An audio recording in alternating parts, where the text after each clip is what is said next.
आज हम Bhagavad Gita chapter 11 the universal form के श्लोक 38 को कवर करने वाले हैं। रोज की तरह पहले मैं संस्कृत में श्लोक को पढ़ूंगी, उसके इंग्लिश ट्रांसलेशन को देखेंगे और मीनिंग को समझेंगे। तो चलिए शुरू करते हैं।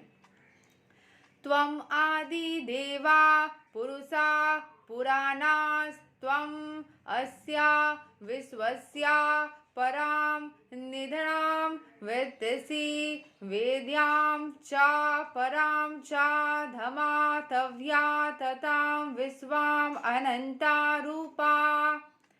You are the original personality of Godhead, the oldest, the ultimate sanctuary of this manifested cosmic world. You are the knower of everything, and you are all that is knowable. You are the supreme refuge above the material modes. O limitless form, this whole cosmic manifestation is pervaded by you. तो यहाँ पे अर्जुन जो बोल रहे थे कृष्ण भगवान के बारे में, तो वो कृष्ण भगवान को उद्देश्य करके बोल रहे हैं कि वही है original personality of God head, वही है सबसे पुराने, वही है सबसे बड़े मैनिफेस्टेशन, वो सब कुछ जानते हैं। And you are all that is knowable, तो उनको ही जानना मतलब वो सब कुछ जानते हैं एंड वो वही है जिसको जानने की हमें इच्छा रखनी है या उनसे हम जान सकते हैं, उनको हम जान सकते हैं। You are the supreme refuge, वही है जो सबसे बड़ा शांत देने के लिए जगह है, जहाँ पे आपको ठहराव महसूस होगा, जहाँ पे आपको शांति महसूस होगा। अबव दिस मटेरियल मोड्स, वो लिमिटलेस फॉर्म, वो लिमिटलेस है, उनकी कोई अंत नहीं है, कोई शुरू नहीं है, कुछ नहीं है। This whole cosmic manifestation is pervaded by you, ये पूरे जो कॉस्मिक मैनिफेस्टेशन है वो सब जगह पे कृष्ण भगवान का एग्जिस्टेंस है। तो चलिए यहाँ के एक्सप्लेनेशन को समझ लेते हैं।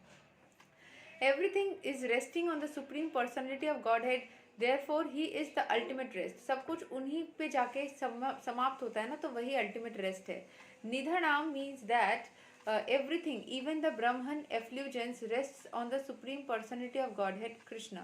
He is the knower of everything that is happening in the world, and if knowledge has any end, he is the end of all knowledge. Therefore he is the known and the knowable. He is the object of knowledge because he is all pervading, because he is the cause of the spiritual world. He is transcendental, he is also the chief personality of the transcendental world. तो यहाँ पे बोला जा रहा है कि निधनाम का meaning क्या है। निधनाम मीन्स एवरीथिंग, सब कुछ। इवन द ब्रह्मन एफ्ल्यूजेंस, जो ब्रह्मन है वो सब कुछ सुप्रीम पर्सनैलिटी ऑफ गॉड है, यानी कि कृष्ण पे जाके एंड होता है। He is the end of all knowledge, वहाँ पे जाके सारी जो ज्ञान है वो समाप्त होती है। Therefore he is the known, उन्हीं को सब जाना जाता, ही इज नोन, उनको मतलब everybody should try to know Krishna more, सबको हमें कृष्ण को और भी ज़्यादा जानने की कोशिश करना चाहिए। He is the object of knowledge because of all pervading, because he is the cause of the spiritual world. उन्हीं को हमें जानने की इच्छा रखना चाहिए क्योंकि उन्हीं से पूरी spiritual world जो है वो बनी हुई है। He is transcendental, he is also the chief personality of the transcendental world. वही है chief personality, पूरे जो ये हमारा जो spiritual world है उसमें से chief वही है।